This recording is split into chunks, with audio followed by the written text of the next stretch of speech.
Hola, soy Ernesto Carlos Aldeiro, ex vocal del Tribunal Fiscal de la Nación y dirijo la Diplomatura en Tributación del Consejo Profesional. En esta oportunidad me voy a referir exclusivamente a un tema relevante para nuestra profesión. Vamos a analizar una de las asimetrías más notables de nuestro sistema tributario nacional: la exclusión de los profesionales en ciencias económicas de las salas aduaneras del Tribunal Fiscal de la Nación. No les hablo de querer estar, les hablo de competencia técnica y tutela judicial efectiva. Comencemos por la conclusión, así después retrotraemos y empezamos a comentar el tema que nos ocupa. La evidencia doctrinaria y la realidad operativa del comercio exterior nos indican que carece de sustento técnico el bloqueo a los contadores públicos y doctores en ciencias económicas para actuar como vocales y litigantes en las salas aduaneras. ¿Por qué decimos esto? Porque el derecho aduanero es sustancialmente derecho tributario. En otras palabras, la complejidad de la valoración aduanera moderna requiere imperiosamente la interdisciplina. Mantener el monopolio letrado en esta instancia no protege el derecho, sino que desprotege la realidad económica del contribuyente. Permítanme desarrollar esto en tres ejes fundamentales basados en mi investigación de la normativa y la doctrina. En primer lugar, veamos la unidad fenomenológica del tributo. Si revisamos la mayoría de la doctrina predominante sobre el tema, encontramos un consenso: los derechos de aduana son impuestos. Los máximos exponentes del derecho tributario argentino coinciden unánimemente al afirmar que los derechos aduaneros son impuestos. No son tasas porque no hay servicio, ni contribuciones especiales. Son tributos que gravan una manifestación de capacidad contributiva, ya sea consumo o ganancia potencial, vinculada al tráfico internacional. Esta definición es validada por la Corte Suprema de Justicia de la Nación, donde aplica a la aduana el principio de legalidad en materia tributaria, confirmando la unidad de la materia. Si recurrimos a la doctrina especializada, observamos que Giuliani von Rusch, un padre del derecho financiero, siempre vio lo financiero y lo jurídico como indisolubles. Por su parte, es fundamental lo dicho por el maestro Dino Harrach, porque analiza el hecho imponible.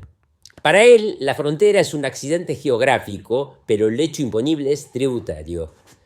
También se pidió la Corte Suprema de la Justicia de la Nación en varias causas, entre ellas Camaronera Patagónica, donde se dijo que los derechos de exportación son tributos. ¿Qué más hace falta decir? Por ende, permitirle a los contadores litigar en aduana no es un capricho gremial, es una necesidad para que el contribuyente tenga una defensa técnica idónea. Sigamos adelante. Analicemos la Ley 11.683 de procedimiento tributario. En sus salas impositivas, el legislador entendió hace décadas que el contador y el abogado deben ser pares. ¿Por qué? Porque se discute la base imponible, la realidad económica y la técnica contable. Sin embargo, en la actualidad nos encontramos con el Código Aduanero de la Ley 22.415 que levanta una barrera, dado que en el Tribunal Fiscal existen 3 salas con competencia aduanera integradas por solamente 3 abogados en cada una. Esta barrera es anacrónica. No existe una diferencia ontológica entre determinar el impuesto a las ganancias por precio de transferencia y determinar el valor en aduana por vinculación económica. Recalco que ambos tienen la misma expertise. Ahora bien, ¿qué sucede cuando la aduana ajusta un valor por duda razonable? ¿Qué se analiza? Por supuesto, se analizan los costos de producción, márgenes de beneficio, contabilidad de costos y flujos financieros. Esto no es materia jurídica pura, esto es ciencias económicas.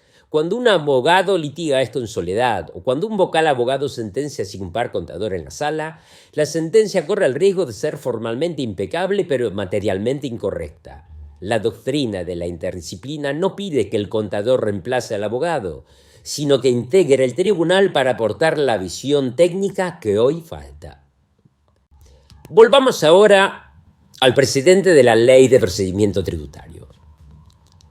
No estamos pidiendo un experimento. La evidencia empírica de las salas impositivas del tribunal demuestra que la convivencia de contadores y abogados en la magistratura eleva la calidad del debate. Es evidente que la realidad operativa del comercio exterior favorece la inclusión de los contadores públicos y doctores en ciencias económicas en el fuero aduanero del Tribunal Fiscal de la Nación. Pensemos bien. Si tuviéramos que resumir la investigación en 3 puntos, deberíamos primero decir que existe una incongruencia sistémica. Tener requisitos de ingreso dispares para subvocales, es decir, ser mixto en lo impositivo y exclusivo en lo aduanero, rompe la coherencia institucional. En segundo lugar, hay una necesidad de contar con pericias económicas. En temas de dumping, subvenciones y ajustes de valor, el contador es el perito natural.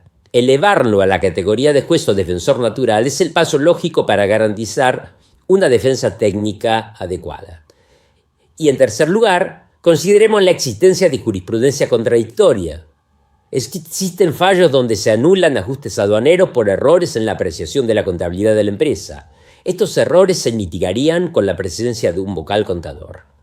Habiendo puesto los aspectos positivos, podríamos ver ahora el límite de nuestra propuesta. Entonces, ¿dónde está el contraargumento? ¿Cuál sería el límite de nuestra pretensión? Es el derecho penal aduanero, pues el Código Aduanero tutela bienes jurídicos y castiga delitos con pena privativa de la libertad. Por lo tanto, mi propuesta técnica es específica. Primero, habilitación para vocales y litigantes, contadores y doctores en ciencias económicas en cuestiones tributarias e infraccionales, como por ejemplo multas. En segundo lugar, patrocinio letrado obligatorio cuando la causa derive en imputación delictiva prevista en el Código Penal. Esto resuelve el debate de la indefensión y nos deja con el argumento puro de la capacidad técnica tributaria. En conclusión, y ya terminamos, la exclusión actual no responde a una lógica de justicia, sino a una tradición de tipo procesal que ha quedado vetusta. La interdisciplina no es una cesión de terreno de una profesión a otra, sino la garantía de una justicia tributaria integral. Bueno, después de todo lo dicho, creo que los profesionales en ciencias económicas nos merecemos un reconocimiento de las autoridades legislativas para que de una vez por todas permitan a nuestros profesionales cumplir con sus legítimas incumbencias.